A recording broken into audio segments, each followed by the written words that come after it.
Hey guys, it's Chase, and I'm back. It's another fine Monday today, and normally I do a Which Would You Rather Monday, but I was really looking and just looking at my collection lately, and I wanted to do a new top 5 list. So I will be doing a top 5 list today, and on tomorrow I will try to do a Which Would You Rather to kind of get back on track. But this is one of an actor that I've been watching a lot of his YouTube videos lately, and so then it got me thinking about the movies he's been in and just how he's grown throughout the years, and that is Joseph Gordon-Levitt. He has that HitREcord channel where he's been doing all those fan interactive things where he gets people's videos and input and has people write stories and just makes it into a show. I know they have HitREcord on TV now, and that's really interesting. I've been watching a lot of those, and he can sing, he can act, he can direct.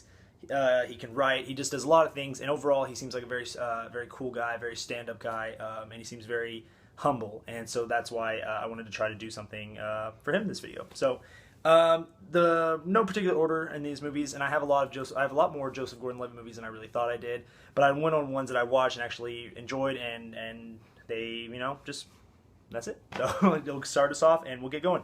So number one is one of the first movies I ever saw him in. I remember watching as a kid. I think I was like 8 when this movie came out. So that is 10 Things I Hate About You. I think this came out in 1999 or 2000, something like that.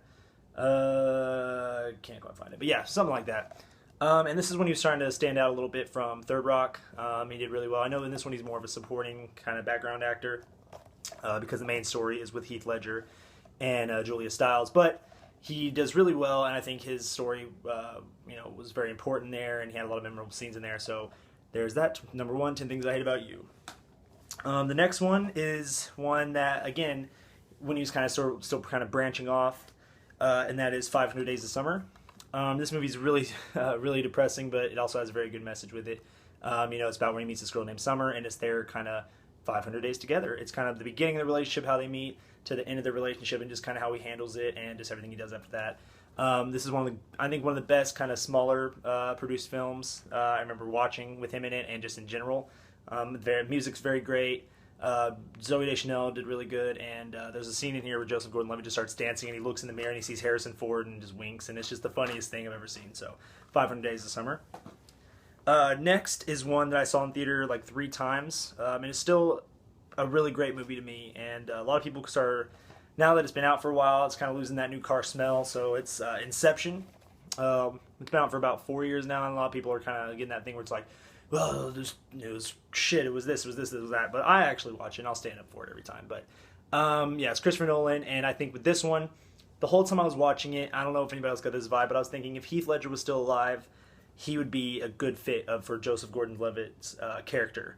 And I think, not saying I'm glad Heath Ledger's dead, but I think if he was alive, I think I could see him in these similar roles. You know what I mean? If anybody else gets that vibe, let me know. But so Inception. Next is one that he, wrote and directed and starred in, and that is Don John. I watched this one, not really knowing what to expect. I didn't see it in theaters, and I heard a lot of mixed reviews on it, but I watched and actually really enjoyed it. I think considering he did it all for this movie, I think that shows a lot of talent and a lot of skill, and it actually has a good message because this, his character in this movie just cares about like women and drugs, women, his family, cars, porn, which is the main topic, but it's just like it's not really about all that. It's the fact that he doesn't need all that, and how people can take a lot of things very, just take little things like that and just be over possessive of it and just feel like they need it and all that stuff. But very good movie, and I think he did a really good job in it.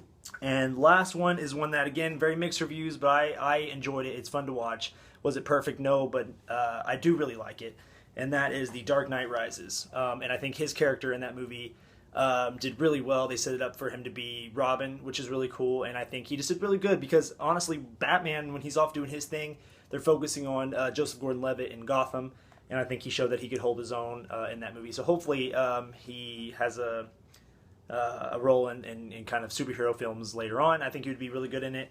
Maybe if they did a Nightwing movie, I think he would do really well. I know I watched a video where they were asking about who could play Nightwing if they did a movie for it. And somebody said Joseph Gordon-Levitt. They're like, no. And I was like, well, I don't think he would do that bad. I think he would do okay. Especially because in Don John he had to beef up a lot. So I think he could show that he would put on the pounds if he had to.